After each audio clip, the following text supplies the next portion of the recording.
D'accord. Bienvenue à vous. On a déjà fait la petite introduction, donc je vais vous laisser vous présenter. Et au fur et à mesure, si besoin, on rajoutera quelques petits compléments d'infos. D'accord, très bien. Merci à toutes et à tous. Bonjour, ravi de cette invitation à ces journées d'études sur la santé, la prévention et la qualité de vie au travail. Super initiative de votre part. J'ai pas assisté à la journée d'hier, mais j'imagine qu'elle a été très riche et très intéressante. Merci de cette invitation et de la possibilité aussi de parler effectivement, et là le thème est très bien choisi sur la santé auditive, tous concernés. C'est évidemment un point qui nous est cher au niveau de la Fondation Pôle Audition, mais je pense que quand on dit tous concernés, aussi bien à titre individuel que titre collectif, et on va en prendre conscience évidemment avec cette présentation, mais je suis sûr que vous avez des expériences du quotidien qui seront très intéressantes aussi à partager. Donc moi, je suis Arnaud Porte, je suis le directeur du pôle pour le quotidien de la Fondation Pôle Audition. Ça fait 3 ans que je suis à la fondation. J'ai travaillé pour l'assurance maladie, j'ai travaillé pour le milieu hospitalier, j'ai travaillé dans un observatoire régional de santé, j'ai travaillé aussi dans une agence sanitaire qui s'appelle l'Institut national du cancer, sur les politiques de dépistage des cancers. Et donc voilà, le chemin faisant, j'ai trouvé le projet très intéressant de la fondation. Alors je ne sais pas du tout si effectivement vous connaissez la Fondation pour l'audition. Si j'arrive à partager, à continuer le partage. C'est parti. Alors donc la Fondation Pôle Audition, je ne sais pas du tout si effectivement vous avez déjà entendu parler de la fondation. Fondation, c'est une jeune fondation reconnue d'utilité publique depuis 2016. Avant, c'était une association de préfiguration mise en place par des chirurgiens implanteurs, mais l'idée c'était de se détacher aussi de toute cette dimension un petit peu qu'on avait pu initier avec leurs fondateurs, et de se dire que l'idée c'était d'aller vraiment pour viser le 360 d'action, le 360 degrés, le fameux 360 degrés d'action autour de l'audition, puisqu'on est la première fondation reconnue d'utilité publique en France dédiée à l'audition. Alors la mission, elle est de 3 ordres. Évidemment, l'idée, c'est de faire progresser la cause de l'audition et aider les personnes sourdes et malentendants à mieux vivre au quotidien. Ça prend 3 formes en fait. La première, sans ordre de valeur, puisque effectivement on a besoin d'aller et de faire fonctionner ces 3 missions pour justement aller et aboutir à nos ambitions.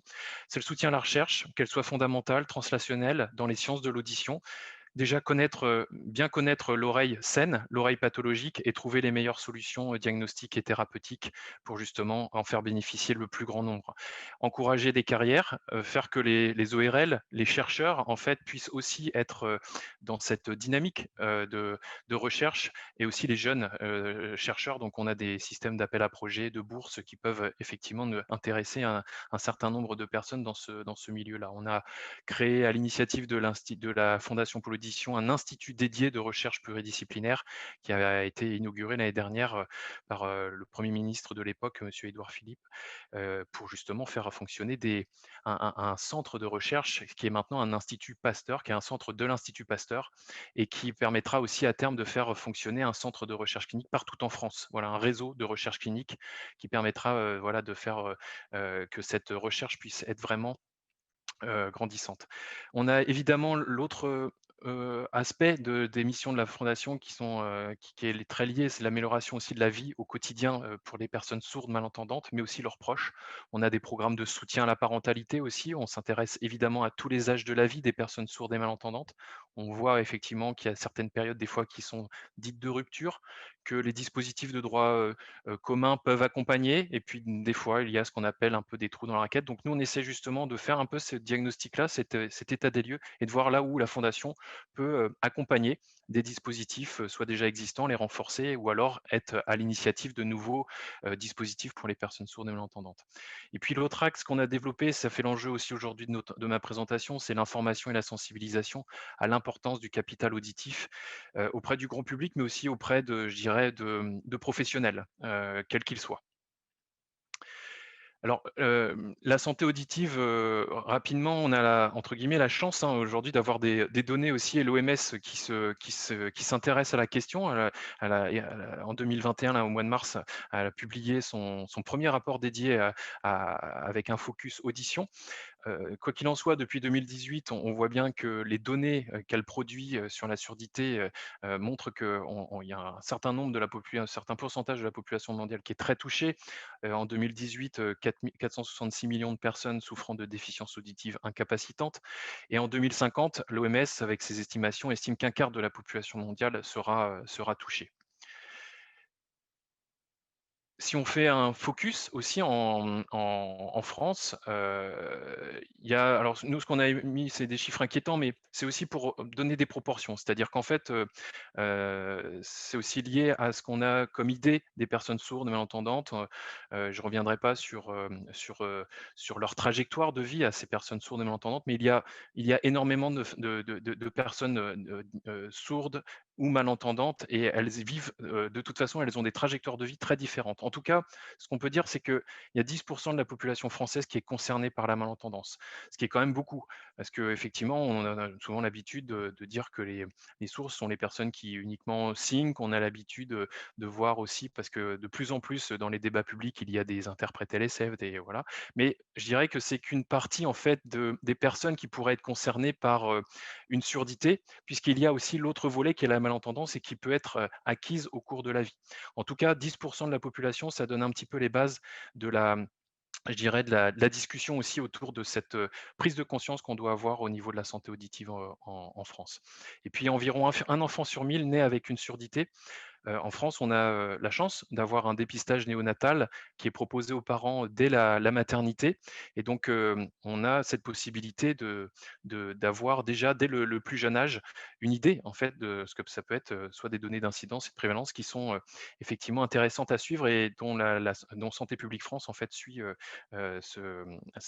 par son évaluation la mise en place du cahier des charges d'il y a une dizaine d'années. En tout cas, on sait que c'est encore une cause, très taboue, mal vécue, mal comprise et ça donne aussi, l'ADN de la fondation. C'est-à-dire qu'en fait, c'est aussi une de nos ambitions que de bousculer un petit peu les codes, aussi sur cette, question-là. Pourquoi? Parce qu'effectivement, on a les enjeux, de santé et de santé publique, on a d'autres enjeux sociaux, sociétaux. En tout cas, sans revenir dans le détail, mais il y a des impacts, qui sont liés à la déficience auditive qui sont, très importants au niveau individuel. Il y a des vraies difficultés de communication, d'accès à l'autre. Il y a des études qui montrent effectivement que ça peut accélérer le déclin cognitif, un risque d'isolement. Au niveau aussi, éducatif et professionnel, de la perte de chance. Il y a beaucoup plus de personnes sourdes malentendantes aussi qui sont dans des situations, compliquées au niveau de l'insertion professionnelle, de l'inclusion, du maintien à l'emploi. Et puis, effectivement, il y a, ce risque d'apparition de dépression aussi, de syndromes dépressifs qui peuvent, intervenir. Soit dû directement à leur surdité, soit parce que c'est un facteur aussi, cumulatif en fait d'un état psychologique qui peut être, altéré, autrement. Et puis des impacts collectifs avec des conséquences économiques. Il y a le 100 santé là aujourd'hui qui effectivement est très, a été mis en place et qui permet justement quand même, une possibilité d'avoir des remboursements beaucoup plus appropriés qu'il y a quelque temps avec des appareillages, des appareils, audioprothétiques qui sont, quand même aujourd'hui beaucoup mieux pris en charge qu'il y a quelque temps. Mais en tout cas, il y avait des dépenses de santé aussi, et qui ont toujours lieu et qui ont toujours cours, des dépenses de santé qui sont liées à la maladie, aux soins, assez, importants. Je passe assez vite parce qu'en fait le cœur de mon intervention aujourd'hui, va quelque part, elle va aussi commencer, dès à présent. C'est-à-dire qu'en fait, il y a 2 axes sur l'axe préserver son capital auditif. Il y a l'axe plutôt informatif, information. C'est important, comme je vous disais, de casser un petit peu les codes, de bouger les lignes sur ces, questions-là et cette prise de conscience est nécessaire. Et puis il y a la notion, qui est aussi une notion de prévention, mais qui est plutôt liée au repérage précoce et à la prévention, à la prévention, on va dire, grâce à des tests de troubles auditifs.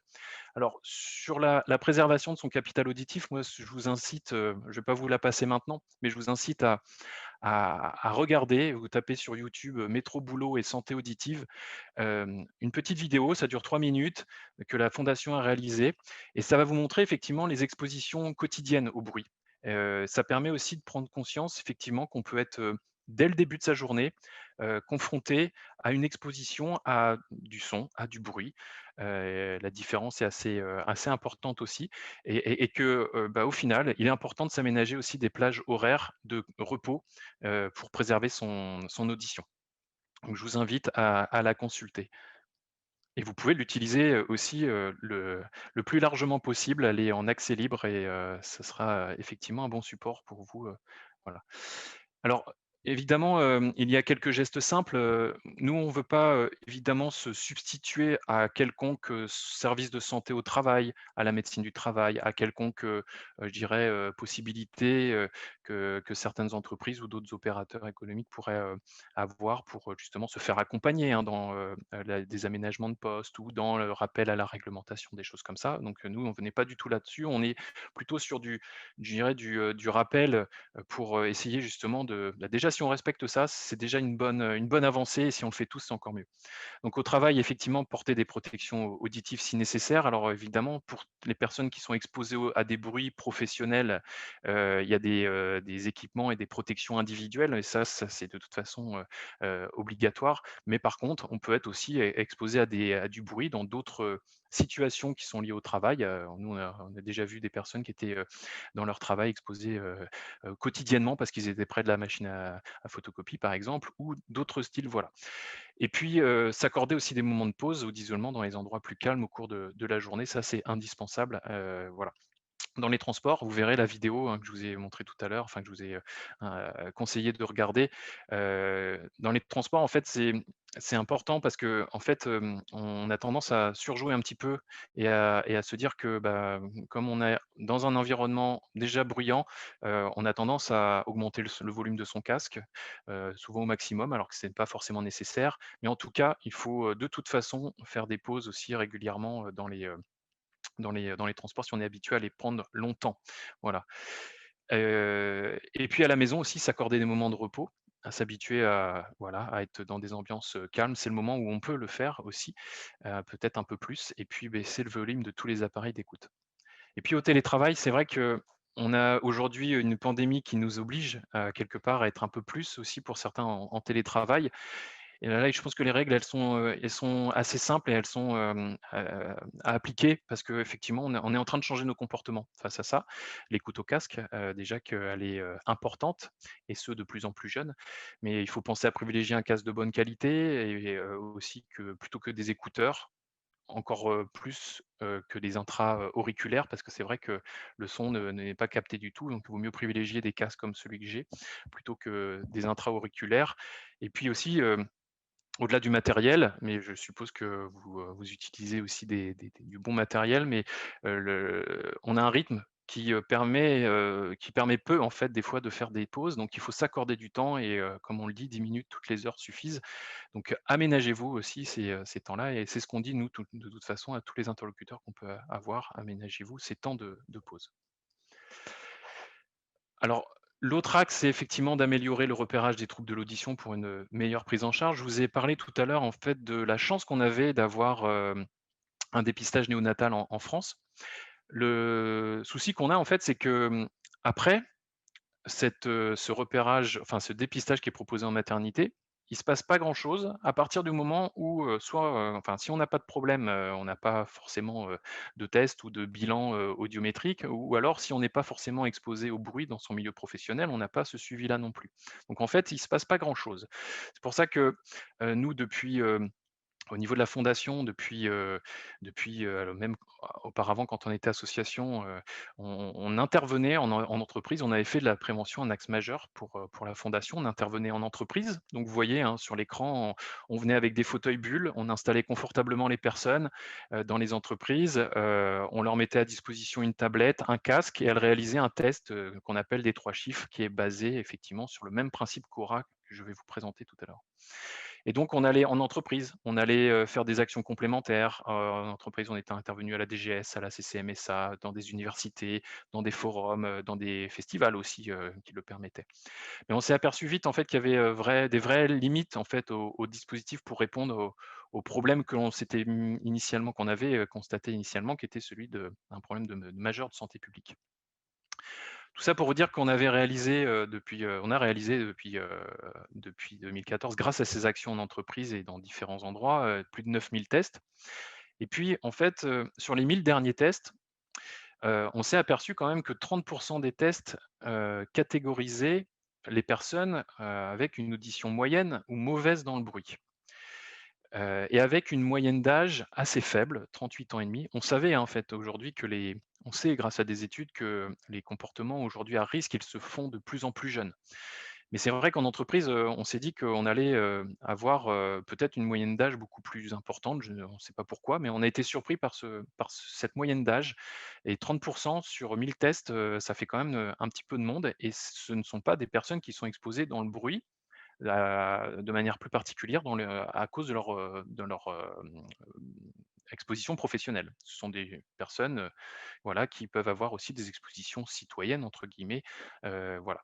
Donc on s'est dit quand même qu'il fallait qu'on réagisse et c'est pour ça on s'est vite mis à avoir cet objectif qu'il fallait avoir une application de repérage auditif pour répondre au problème majeur de santé publique qui est la déficience auditive et qu'on puisse proposer ce test en fait de repérage à tous les âges de la vie. Et donc, nous, l'avantage qu'on avait, c'était qu'effectivement, on avait une certaine neutralité par rapport à différents, acteurs, autres économiques. On avait une capacité à pouvoir rassembler, les experts du domaine puisqu'on a réuni un comité, scientifique aussi sur le sujet. Et puis, on a une capacité à pouvoir aussi alerter, les pouvoirs publics, les sociétés savantes. Donc, vous voyez un certain nombre de partenaires qu'on a impliqués pour justement travailler, au-delà du comité scientifique, sur l'ergonomie de l'application et sur aussi, comment à terme on pourra implémenter cette, application dans les pratiques, de tout le monde, je dirais du grand public, mais aussi des professionnels de santé. Vous voyez le collège de médecine générale, la médecine du travail, et puis d'autres, acteurs qu'on peut être amené à avoir pour développer le déploiement de cette appli. Pour votre information, cette application de référence a été placée comme application de référence dans le cadre des projets projets, grand âge et autonomie, pardon, par la Direction générale de la santé. Donc on travaille effectivement avec le ministère sur le sujet, voilà. Plutôt, projet évidemment, grand âge et autonomie, comme vous l'avez compris, c'est plutôt pour les 65 ans et plus. On a voulu aussi, heu, alerter les pouvoirs publics sur, mais qu'est-ce qui se passe avant? Donc on est en train d'y travailler. Tout ça pour dire qu'on a abouti à un test de repérage auditif qu'on a souhaité effectivement de référence. Aura, on l'a appelé comme ça. En fait, il s'appuie sur un test qui existait déjà en Afrique du Sud, par l'université de Pretoria, le professeur Devet Schwan-Paul et en fait, il existait en Afrique du Sud parce qu'ils avaient des problématiques de déserts, médicaux et donc on s'est dit que ça pouvait être bien, alors évidemment elle est en anglais, ça pouvait être bien de faire la version française. Donc aujourd'hui, Aura est disponible en version française. Ça a été aussi validé par l'Organisation mondiale de la santé qui elle-même a fait sa propre version aussi, pour justement diffuser et déployer le modèle.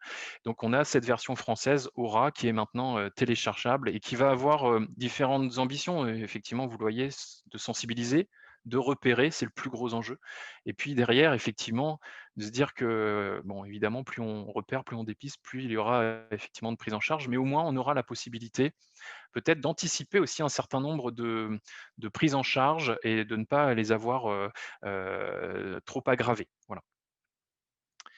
Et donc comment ça se passe concrètement? Vous allez, sur, les stores, c'est une application gratuite, vous la téléchargez. Une fois que vous, avez téléchargé Aura, vous, branchez un casque dessus, voilà et donc vous avez la possibilité de faire, le test en 3 minutes et donc comment ça se passe? Vous avez équipé du casque, une série de 3 chiffres qui, va vous être donné dans un ordre aléatoire. Ça peut être 2, 3, 1, voilà, mais avec un environnement bruyant derrière qui va vous gêner. Plus vous donnez de bonnes réponses, moins vous allez entendre. C'est-à-dire que le logiciel, il va être en capacité d'aller chercher votre seuil auditif. C'est-à-dire jusqu'où là, vous n'allez pas pouvoir entendre, voilà. Et donc une fois que vous êtes arrivé à votre seuil, il va repartir sur une autre série de chiffres pour donc il va réaugmenter le volume pour justement aller retester le seuil auditif. Une fois que vous arrivez à ces 23, séries de 3 chiffres, vous avez votre résultat qui, est sous la forme d'un feu tricolore. Le feu tricolore, donc il est situé entre 75 et 100. On est sur les mêmes, bases que la version, sud-africaine ou la version de l'OMS. Et donc, entre 75 et 100, vous avez une bonne audition. Et donc là, pour chaque résultat, on a une conduite à tenir. Donc vous avez une bonne audition et il faut penser à la protéger. Et la conduite à tenir est de refaire un test dans 1 an. Et puis vous avez aussi donc le orange. Le orange, c'est si vous avez une audition fragile. Ce qu'on préconise en fait, c'est de refaire le test dans 48 heures, déjà pour reconfirmer que ça peut être du orange, mais aussi parce que des fois, on peut passer le test dans des conditions qui sont pas toujours les bonnes. On a les enfants à côté, on a les collègues à côté, voilà. Donc, isolez-vous si vous le faites et passez-le pour que justement vous verrez dans le cadre du paramétrage de l'application qui est très rapide. On préconise que vous soyez dans un environnement à moins de 55 dB, mais l'application vous guidera. Et puis si le résultat est confirmé sur du orange, vous aurez, la conduite à tenir, c'est effectivement d'aller voir votre médecin. Voilà. Et puis si vous êtes exposé, sans forcément parler de aura, mais si vous êtes exposé à un choc, aussi, brutal, une baisse brutale de l'audition, n'oubliez pas que ce qu'on préconise aussi, c'est la consultation médicale, en urgence parce que c'est vrai que des pertes auditives comme ça, c'est important de pouvoir, bien savoir ce que c'est, et tout de suite. Et puis si vous avez effectivement, du rouge, vous avez sans doute une perte auditive. Donc là, ça montre que vous avez des difficultés, d'audition dans le bruit, puisque, n'oublions pas qu'il y a un environnement sonore bruyant qui va accompagner, hein, cette série de 3 chiffres et donc on invite les personnes à consulter un médecin, rapidement. Le médecin qui peut être évidemment le médecin traitant, le médecin, généraliste ou autre, suivant ce que vous avez décidé et puis, il vous redirigera vers un ORL, avec un examen clinique, un test audiogramme puisque Aura ne participe qu'à une bulle en fait, je dirais des tests audiométriques. Il y a la vocale et d'autres tests qui peuvent être évidemment, faits. Donc l'audiogramme permettra d'avoir vraiment le diagnostic en fait de ce que vous avez. Aura ne reste qu'un outil de repérage, pour justement alerter en fait la personne, sensibiliser à d'éventuelles pertes auditives. Et puis dans le cadre du chemin classique, suivant le parcours que vous aurez, suivant votre résultat de test, en fait, il y aura, soit des examens complémentaires, soit, des audios, un rendez-vous avec l'audioprothésiste pour voir, voilà. Et donc en fonction du diagnostic, n'hésitez pas aussi à vous rapprocher, c'est ce qu'on préconise toujours, du médecin du travail si vous êtes dans cette dynamique-là ou, du référent handicap pour ceux qui en ont dans leurs entreprises. Voilà, donc on a des outils à votre disposition, des flyers. Aura dispose aussi d'un sonomètre, c'est tout nouveau. Ça permet effectivement de quand même, être, bien au fait de son environnement sonore. Tout à l'heure, je vous ai évoqué la vidéo, mais c'est toujours intéressant de pouvoir aussi mesurer, dans quelle, exposition au bruit on est. Et puis je vous invite à télécharger dès maintenant, Aura par cet intermédiaire-là et ou à nous contacter aussi, via la boîte mail et je vous remercie de votre attention. J'espère avoir respecté le timing. Monsieur Porte? Oui, Oui, oui, c'est c'est très bien. C'est vrai que voilà, c'était une entrée en matière pour pouvoir vous présenter la fondation et puis cette belle initiative. Donc, merci beaucoup. Le temps était un peu court parce que je pense que par rapport à ce que vous faites, notamment dans le domaine de la santé au travail sur ces questions d'audition, ça mériterait carrément qu'on puisse vous réinviter au mois d'octobre à Prospective Act, enfin au village virtuel dont j'ai pu vous parler, avec avec plaisir. une vraie heure de conférence. Et voilà, là, c'était vraiment une découverte de notre équipe peu avant la mise en place de ces journées. On avait vraiment envie quand même de vous permettre de présenter un petit peu tout ça. Donc, vraiment, merci pour votre intervention. On va aussi mettre un certain nombre d'éléments à destination des participants. Et puis, ben, on se retrouve très, très prochainement. Avec plaisir. Merci en tout D'accord. cas. Merci Merci beaucoup. beaucoup. Merci. Merci. À très vite. À très vite. Au revoir. Et au revoir.